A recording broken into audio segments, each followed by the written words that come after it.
an independent entity that has characteristics, as an explanation of the occurrence of any characteristic is what generates the regress and must be rejected.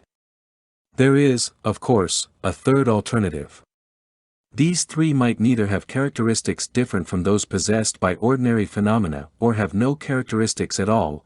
They might indeed have the very trio of characteristics that all ordinary phenomena have, namely, arising, abiding, and ceasing. It is this alternative that occupies Nagarjuna for the remainder of the chapter.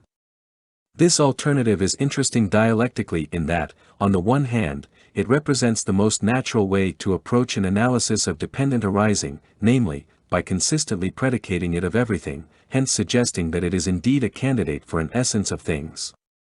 On the other hand, as we shall see, that very move precludes treating it as a genuine essence, since essences turn out to lack precisely the properties that we must universalize here. For, the arising of arising only gives rise to the basic arising.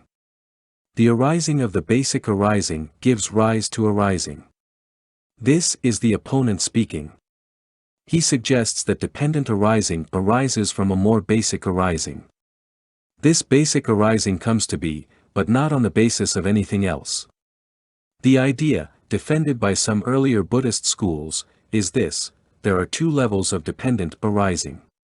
The more superficial is the relationship of mutual dependence of all phenomena, issuing in their impermanence. But this interdependence, on this view, is itself dependently arisen. It depends on a basic arising, a mere fact of interdependent origination, which gives rise to the more specific empirical relations we see. So in the first two lines of this verse, the opponent says that when arising itself is considered in isolation, all that we have is the basic arising. In the third and fourth lines, the opponent says that when that arising has arisen, it gives rise to the more superficial ordinary dependent arising. It is, then, that basic arising that is posited as ontologically foundational. 5. If, as you say, the arising of arising gives rise to the basic arising. How, according to you, does this, not arisen from the basic arising, give rise to that? But Nagarjuna makes the obvious move in reply: does the basic arising arise from a more basic arising, or is it somehow unarisen, eternal or inexplicable? If the former, then we seem to have an infinite regress; if the latter, a petitio principii. Nagarjuna makes some of the numerous difficulties that afflict this view explicit in the next two verses. 6. If, as you say, that which is arisen from basic arising gives rise to the basis. How does that non-arisen basis give rise to it? The account is either circular or regressive. If the basic arising is held to arise in dependence on other dependently originated phenomena, and dependent arising is explained as dependent upon the basic arising, then the basis is posited as dependent upon that which it explains, and we have a vicious circle. If on the other hand the phenomena on which the basis depends are other than those it explains, and the phenomena themselves depend upon yet another basis, we have a vicious regress. In the next verse, Nagarjuna points out the question-begging alternative reading of the enterprise. He notes that one may explain that dependent arising arises through basic arising without circles or regresses, but only by positing the basis as itself non-arisen. This, of course, flies in the face of the demand that motivates positing it in the first place, namely, the demand that every phenomenon, including dependent arising, be explained by some ontologically more fundamental phenomenon. 7. If this non-arisen could give rise to that, then, as you wish, it will give rise to that which is arising. The opponent now suggests another reply. Using the analogy of a lamp that illuminates both itself and others, he argues that arising can give rise to itself and to others. This would, from the standpoint of the reificationist, have the happy consequence that while other phenomena would be dependent on dependent arising would be independent and non-empty. 8. Just as a butter lamp illuminates itself as well as others, so arising gives rise to itself and to other arisen things.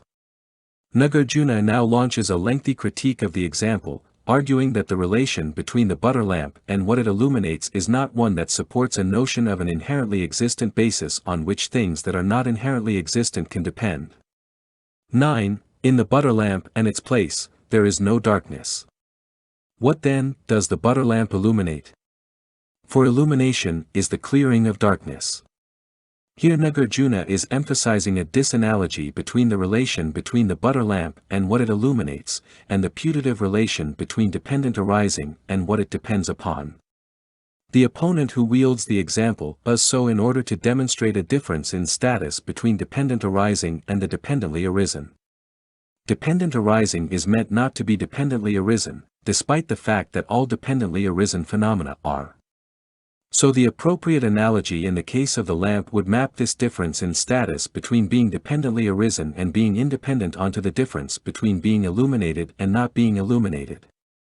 The problem, though, is that in the example there is nothing that is not illuminated, everything in the neighborhood of the lamp is illuminated just as is the lamp. It was standard philosophical fare in the Buddhist tradition within which Nagarjuna was working to see darkness as a positive phenomenon. So to the extent that one adopted a reified ontology, darkness would be reified as easily as light.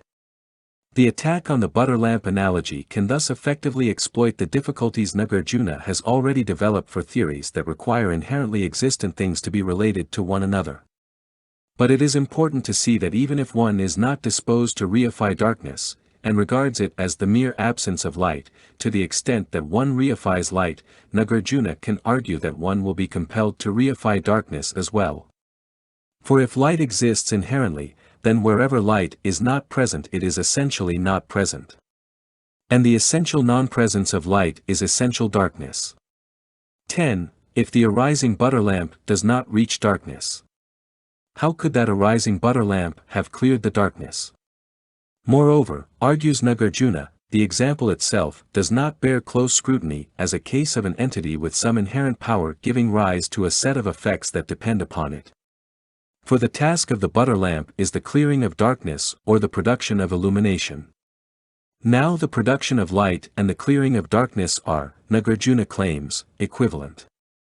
So, if the butter lamp illuminates objects by its light reaching them, it should clear darkness by means of its light reaching darkness. But that would be for light and darkness to be present in the same place, which is contradictory.